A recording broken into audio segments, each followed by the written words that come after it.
Hey guys, thank you for coming back to my channel, La Bruja Tarot. And today we're going to do a spread called the Fool Spread. Now, the purpose of doing this spread is, first of all, the idea to do this spread today was given to me by my daughter. She decided that this might be a fun spread to do today. And it is to help us recognize our fears in a new situation so that we can learn to grow. So I thought it would probably be appropriate, since we're starting a new year, we have new goals in mind, this particular spread could help us address those fears that we have. So I pulled out the Fool card from two different decks. This is the traditional Rider-Waite deck, and this is the Native American Tarot deck. And I just think it's really interesting to see how different each one is represented in the different decks. So I'm just going to read from the Rider-Waite, what the Rider-Waite has to say about the Fool.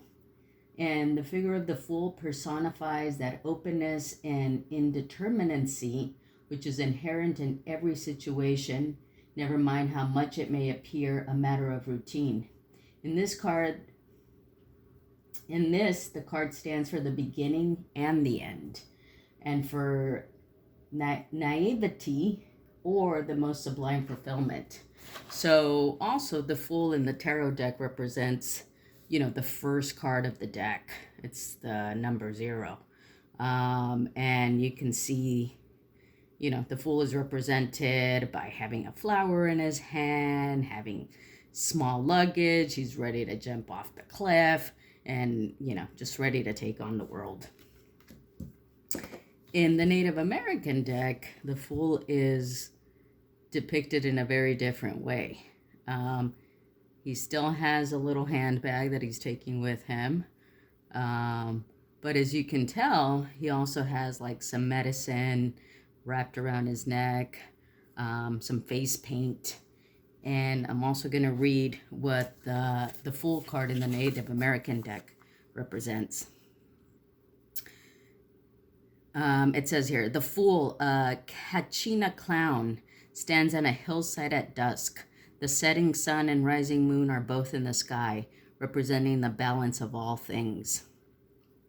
The clown is dressed in a beach clout, wears a scarf around his neck and cloth tied like banners around his wrist and knees. His headdress is a cloth turban on which is attached a set of mock horns made of beads and straw. In his left hand he carries a sack. Hanging from his neck are a medicine bundle of protection and cedar boughs representing growth. A scruffy little dog runs at his side. The most important aspect of the Fool is that its number is 0, representing the void that is the source of all things. The connection between foolishness and holiness is traditional. In the Middle East, a madman is believed to be possessed and is considered a holy man or prophet. The Native Americans also believe that madness can be divine. The innocence of the Fool is his strongest characteristic. His essence is creative light. So, the madman is also considered a source of wisdom. So we'll see what the Fool spread has to say for us today. So let me just start shuffling the cards here.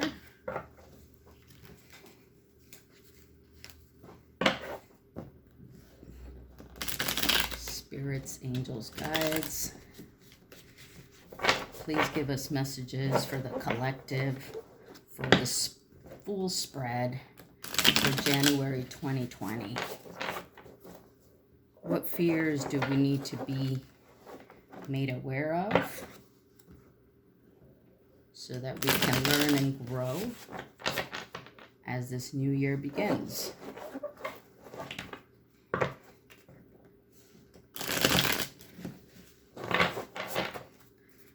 Spirit, angels, guides, please give us clear messages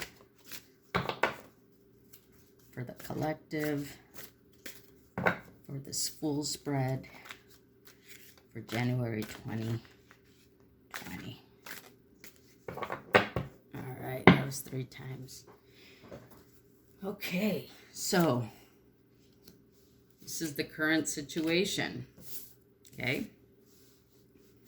Wow, the 10 of Pentacles again. All right. This was the same card that came up yesterday in yesterday's spread. The 2 of Pentacles. This is the potential risks.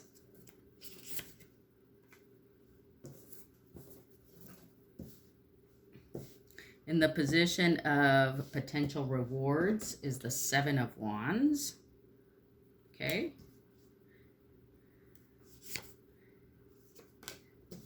In the position of advice is the 7 of Pentacles. And then in the position of outcome is the Queen of Wands. Okay.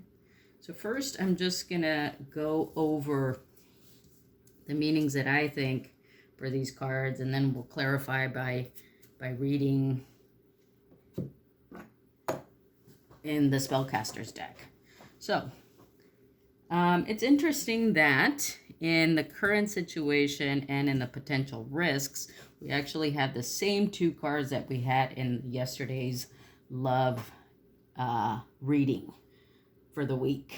So in our situation, I guess, we are thinking about our current home life, our family life, our connections to other people, and the kind of life that we're leading. This is the situation that we're embarking on in January 2020 and that we're thinking about, and what this spread is about today.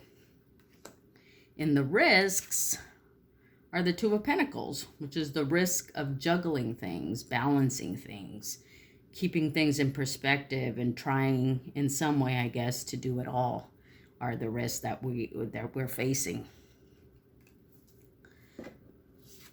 The potential rewards are the 7 of Wands, which is somebody who, feels victorious. They've conquered these wands here. They have one with new sprouts that they're holding up, and they're ready to take on the world. So these are the potential rewards that we have waiting for us, this feeling of confidence and victory. The advice is the 7 of Pentacles, which shows a woman that she is tending to her garden. She is watching the growth of her garden and her seeds blossoming, and she is tending to it. So this is the advice. The advice is to keep tending to our garden and to our things that we have put time and effort into. And then the outcome is the Queen of Wands. The Queen of Wands represents the female energy of a woman who's very confident, who has everything she needs at her disposal. She sits at her throne. She knows what she wants. So the potential outcome is this energy of having what we need, being confident in what we have, and not particularly going after anything that we don't need to go after. The Queen of Wands sits at her throne. All right, so let's just clarify a couple cards. I'm going to read the 7 of Wands out of the Spellcasters book.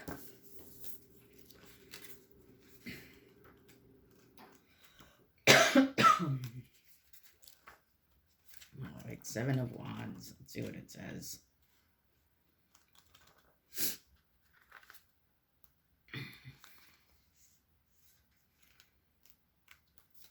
Almost there, guys. 7 of Wands. Page is stuck. All right, 7 of Wands. Overcoming adversity, bravery, valor, negotiation, strife, assertiveness. success despite competition or other obstacles. So this is the potential rewards.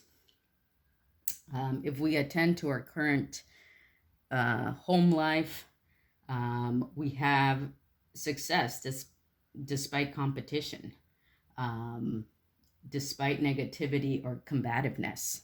So it's a sense of victory here. We'll also read the Queen of Wands, since there's wand energy here.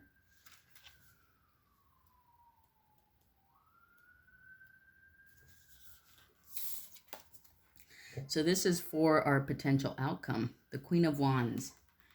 An individual who is kind and calm, somewhat reserved yet sociable. A person who has a deep love for animals and a genuine appreciation for the natural world. Compassion, friendliness. One who is a purveyor of peace, a situation involving an animal, objectivity, being able to let go of things and no longer serve the querent. Releasing attachments, an individual who has built success on their own accord. Leadership, confidence, capability, independence, being sure of oneself, feeling comfortable in one's own skin, being self-assured and self-aware. So this is the potential outcome. Again, our situation here is evaluating our home life, evaluating our connections to other people with the Ten of Pentacles here. And if we balance things out, our potential reward is that we will feel victorious at the end, along with feeling confident, self-aware, full of compassion, and just self-awareness. And in order to do that, the advice is that we need to attend to our garden, which means we need to attend to, not only the things that we have, but our relationships and the people in our life, in order to have this energy of compassion and self-awareness. So just to wrap this reading up, we will do a card from the Shaman Oracle. Spirits, angels, guides. Please give us one card from your Shaman Oracle to wrap things up.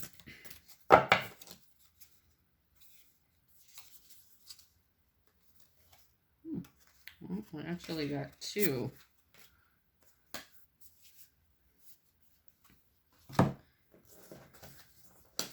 We got the Sacrifice and the Seer. So I'm going to go ahead and read both of those.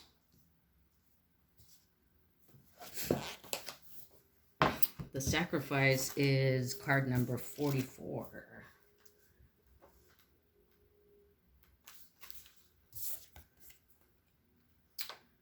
The essence. To sacrifice means to make sacred. The sacrifice is an offering of gratitude made from the heart, a feast of love prepared for spirit. In olden days, sacrifices sometimes involved rituals in which blood was offered to the gods. The invitation. The sacrifice asks that you offer to spirit that which is most precious to you. Your offering will be sanctified and returned tenfold.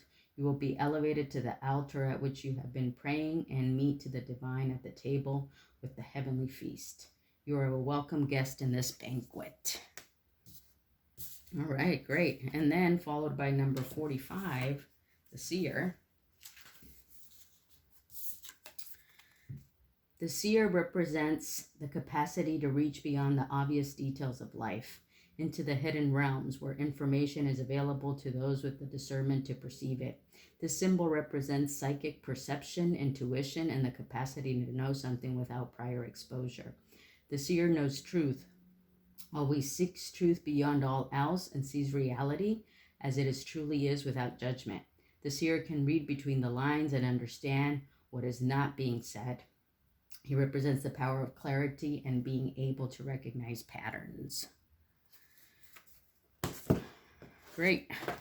Well, I kind of think that the seer is very similar to the fool here, because there's that wisdom of the fool and that ability to see and just kind of go for things. So that is your reading for today. I hope you guys enjoyed it. And please subscribe to my channel if you haven't yet. And don't forget to like my video. Thank you. Bye.